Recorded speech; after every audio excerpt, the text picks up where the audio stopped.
Hey everybody, for the last lesson of the school year, I just wanted to say a few things. Seasons are changing, it's getting hotter, it's summer, and it's going to be different than all our other summers maybe, and everything's changing, and we're all learning some stuff about that.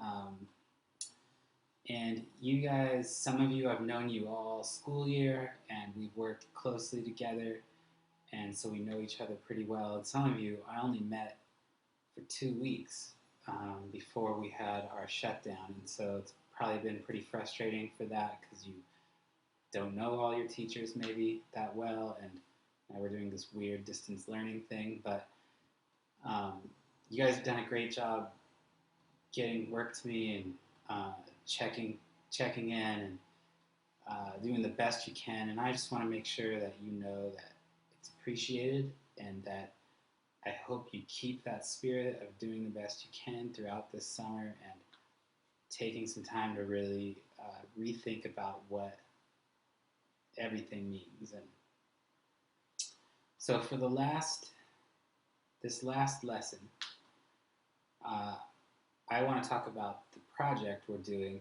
The project, you're going to be just looking at some mathematical models modeling infectious diseases. And that's been in the news a lot, and you've heard a lot about it. But I just wanted to have at least one more time where we get to talk about it a little bit because it's so relevant.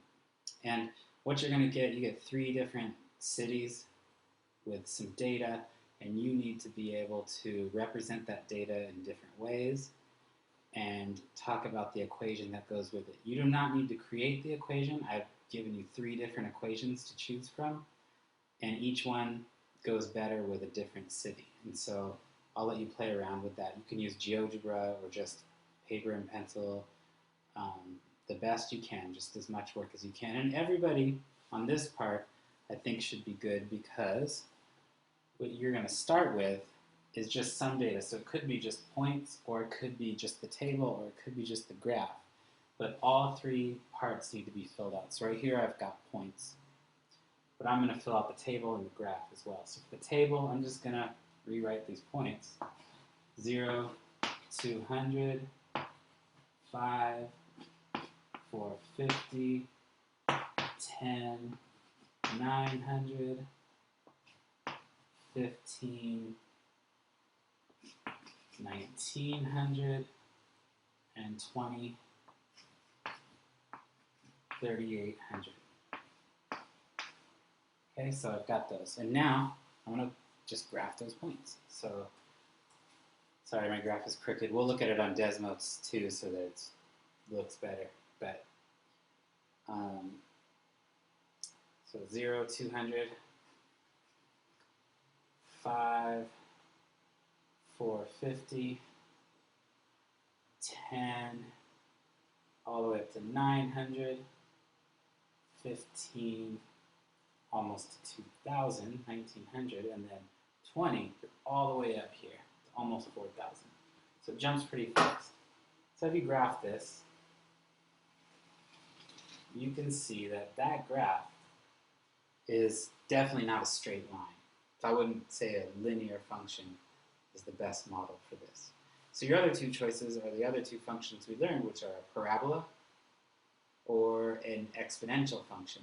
And if you look at these numbers, I mean, you have to decide what you think is best. But when you look at these numbers, the way I would come up with an equation for this is I would think, well, 200 times 2 is 400.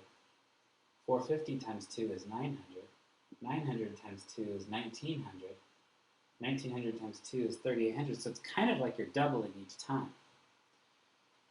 You could actually divide them and figure out exactly what you're multiplying each time and take the average of all the multipliers, and it'll be close to 2, it won't be exactly 2. So we'll figure that out with Desmos, or something close. This is all just approximating right here. We're not doing an exact model, which is okay because data is never exact anyway. It's always some kind of an approximation. So I'm going to Desmos here, and I've got these points laid out for you. I've also set my window up, so I'm going the time and days And then I've got the number of infections up to 4,000, so I can fit these points. So I'm going to get those points on the graph.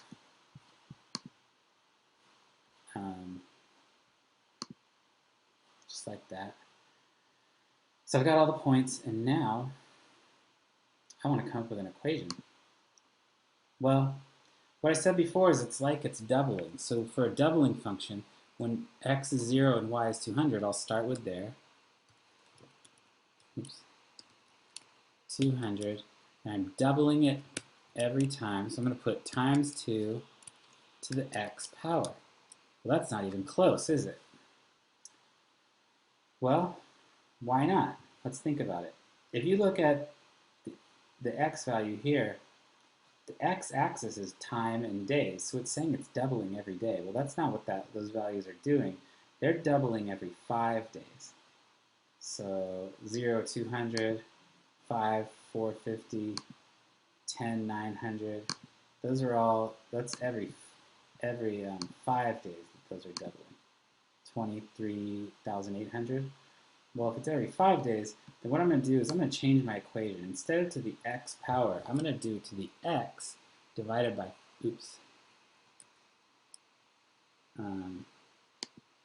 x divided by 5, because then when x is equal to 5, it'll be the first time I multiply by 2. Then when x is equal to 10, it'll be the second time. That's pretty close now, that green curve. I can make it a little closer by multiplying by a tiny bit more than 2.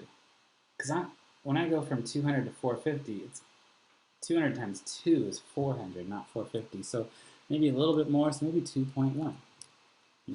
That's really close. That's pretty good. I'm going to go ahead and use that as my equation. It looks pretty complicated, but look at how nicely it fits the data. And that's what you're doing with a mathematical model.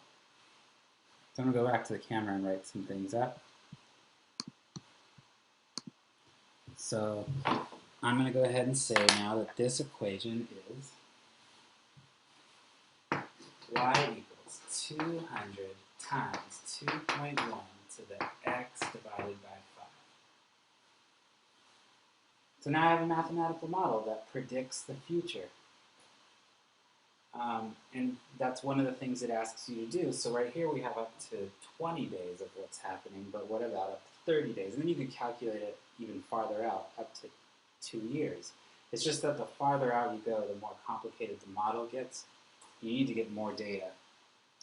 And it's also harder for it to be true. It's why all the data you've been hearing about lately, it keeps changing. The models keep changing because cities are reacting. And they're doing different things, and when they do different things, it changes the models. And the models, they have different mathematicians working on it.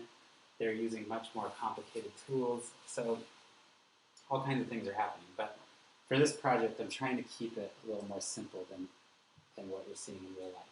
So here, if I want to figure out what it is in 30 days, I'm going to write, well, y equals 200 times 2.1 to the 30 divided by 5, or that's 200 times 2.1 to the 6th power.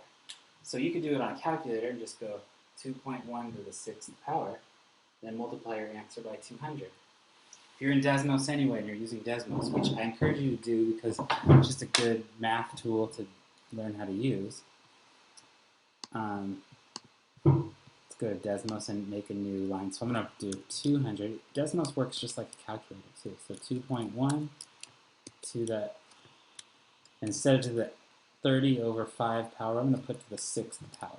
It gives me a number. 17,153 infections after a month. That's a lot. Let's put that down. So